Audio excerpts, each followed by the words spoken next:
Most of you have not realized that or you must not realize it, because you give a lot of attention to things. You practice the vibration of things. You foster beliefs about things that we know and you know you don't want. But because they are facts, or because they are reality, you feel obligated or committed to be objective. It's true. Therefore, I will give my attention to it. I will beat the drum of this truth. And we say that's really a good idea if it's a truth that you want law of attraction to flesh out in your experience in more vivid detail. But if it's a truth that you would rather not live, then why not decide for it not to be active in your vibration? So how might you go about deactivating unwanted beliefs? Stop giving them airtime. They'll peter out in time. In other words, nothing will continue to be active in your vibration when you have lack of attention to it. That's what Jesus meant when he said, turn the other cheek.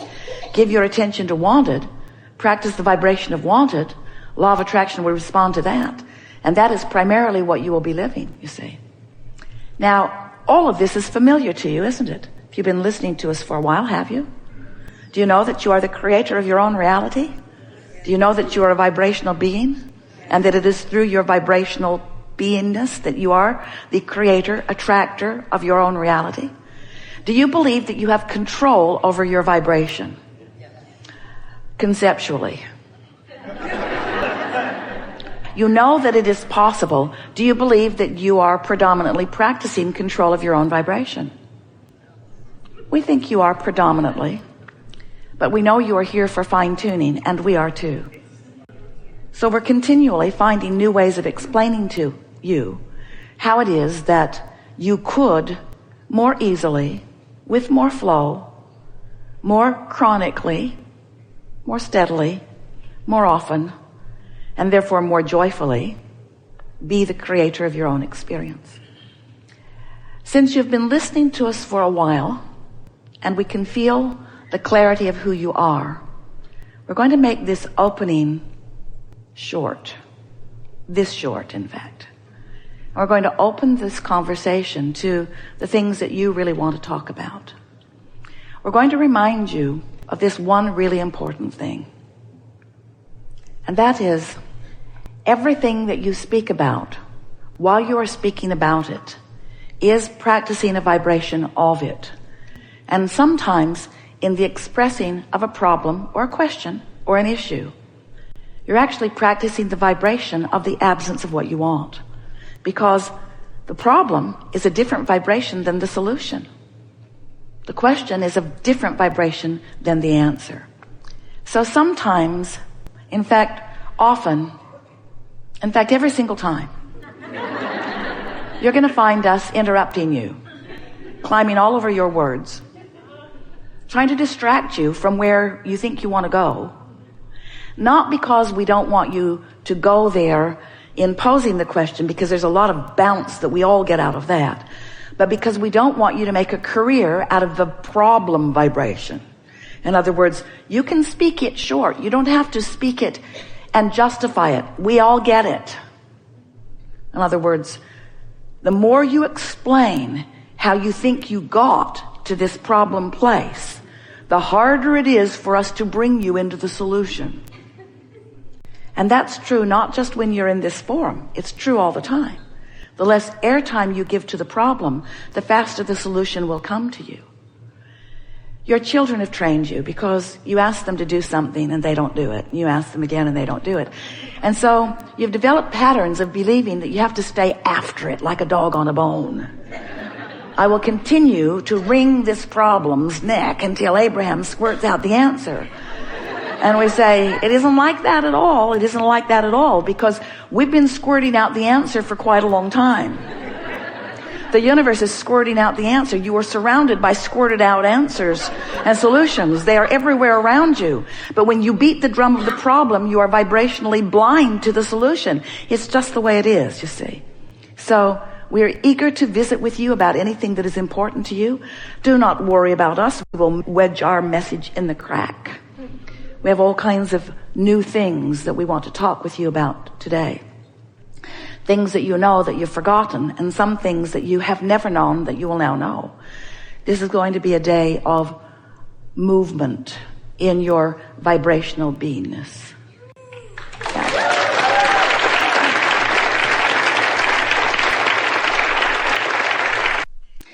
So we want to call your attention now to this point of attraction, because this really is where all of your power is. You have the power right here and right now, and nobody else has that power for you. And you don't exercise it very well, but you're going to get better and better at it. You have the power right here and now to affect a vibration, to launch a vibration, to offer a vibration, to enact a vibration, to get a vibration going, to offer a vibration, to emit a vibration, to send a vibration, to send out a signal. You have the ability to do it right here, right now. So we're calling this your vibrational grid. It's like this is your vibration. You know how the frame of a house looks before the walls go up or even the roof goes on? It's a framework that will fill in with all of the textures and fabrics and details of your life. But it's a vibrational grid. That's where you stand. Right here. Right here. You stand here. Now we want to talk to you about what vibration or what emotion you are holding or maintaining or emitting while you're standing here in your powerful now. Are you elated?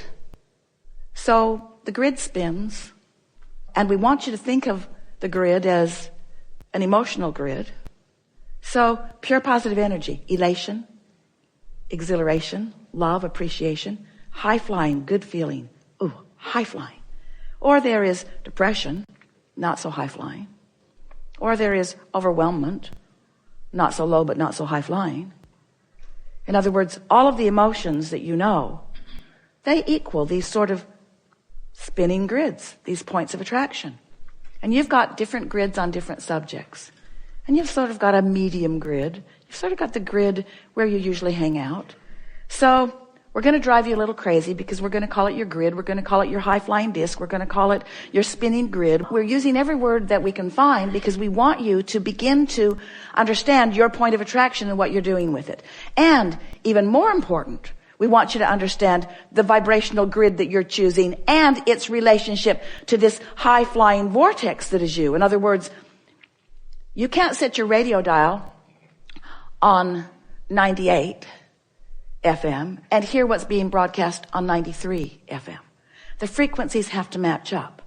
So we want you to understand that your vortex, the vibrational version of you, all that you've become, it's that you that was you before you came into this body that's been expanding as a result of everything that you've been living in this body. This high-flying vortex that is you has a very high frequency that you got to find if what's in your vortex is going to flow into your reality so that you then can see it, hear it, smell it, taste, and touch it. In other words, you've got to get on the wavelength of it or you're not going to realize it.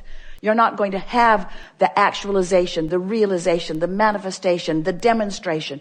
All of those things, all of those words mean the same thing. You're not going to know it in that truest, physical, visceral, this is the way I'm living, this is who I be sense, unless you are a consistent vibrational match to it. Does that make sense to you? So every subject is two subjects. On one end of this stick is what you want, and on the other end of it is the absence of the very same thing. So every subject is really two subjects, wanted and absence of it. So when you give your attention to something, whether it's something wanted or the absence of something wanted, when you give your attention to it and you maintain your attention for as little as 17 seconds, another thought like it will join it. And that's that thought momentum that we want you to focus upon. Hold that thought for another 17 seconds and another thought like it joins it, and another 17 seconds, another thought. And by the time you cross the 68-second mark, 17 seconds, you've got 17 seconds to decide the momentum of a thought. And if during that 17 seconds you stay with it and another thought joins it, now that thought has more power. And once you cross that 68-second mark, you've got enough momentum going that it will be likely that you will follow through with the momentum of that thought into some sort of manifestation. So we just want to call your attention to that, because when you begin to recognize how powerful your thoughts are, it makes you want to flow them with a little bit more precision. This is going to be a conversation of true fine-tuning. We don't want you to freak out about the thoughts that you're thinking. We see you cancel, trying to suck them back. Esther said to someone the other day, I have something to tell you and I only have 17 seconds to do it in. She was very fast in her conversation. But we want you to realize that you have the capacity to choose a high-flying disc. Your probability of finding it is first thing in the morning, before other things have become active that make it more difficult. So now you understand about law of attraction, don't you? And now you're understanding a bit about your disc, choosing your thought, your relationship with who you are, yes? You have a sense of momentum. So you're understanding momentum of thought. So now you understand all of the elements to become a deliberate creator of your own experience. We're eager to talk with you about anything that matters to you. Don't worry about us. We will wedge our message in the crack. It is our expectation that together we will discover new nuggets of refinement and new methods of application. And most of all, new heartfelt, from your standpoint, reason for more deliberate focus. We know that you want to be the deliberate creator of your experience. We know that for the most part you aren't the deliberate creator of your experience. That you are doing more creating by default, by habit of thought, by old belief, by old pipes, than you really mean to. A belief is just a thought you keep thinking. It's a habit of thought. It's a thought that has enough momentum that things are actualizing around it, and that's why you believe it. We just want you to know that you can choose your beliefs, and therefore you can choose what actualizes around them. You also will discover that you don't need to try to talk anybody else out of their beliefs, because in that effort, you talk yourself into them. Because you live in a universe of attraction, and there's no exclusion. We are certain at this moment that there is nothing important that we know that you don't know. We can feel that you have found resonance with some basic things that are important to who you are. And most important, we can feel that you feel sort of energized, maybe inspired is a better word, to offer some focus that we know is going to serve you in a really powerful way.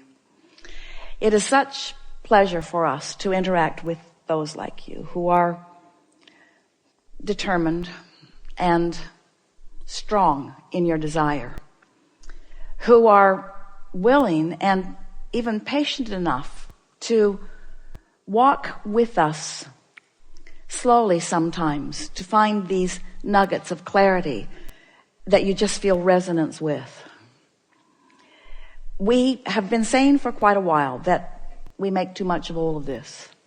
In our desire to simplify it for you, we go on and on and on. But it is our knowing that today you have found some simple steps, and we know you feel the resonance with who you are. Our favorite thing about you and our time that we spend with you is that moment when conscious realization occurs to you as you make the correlation between something that you did vibrationally and something that happened in terms of demonstration. That's just the best for us. Not because it's a teaching moment and you've graduated to a new place, but in that moment, you and we are one.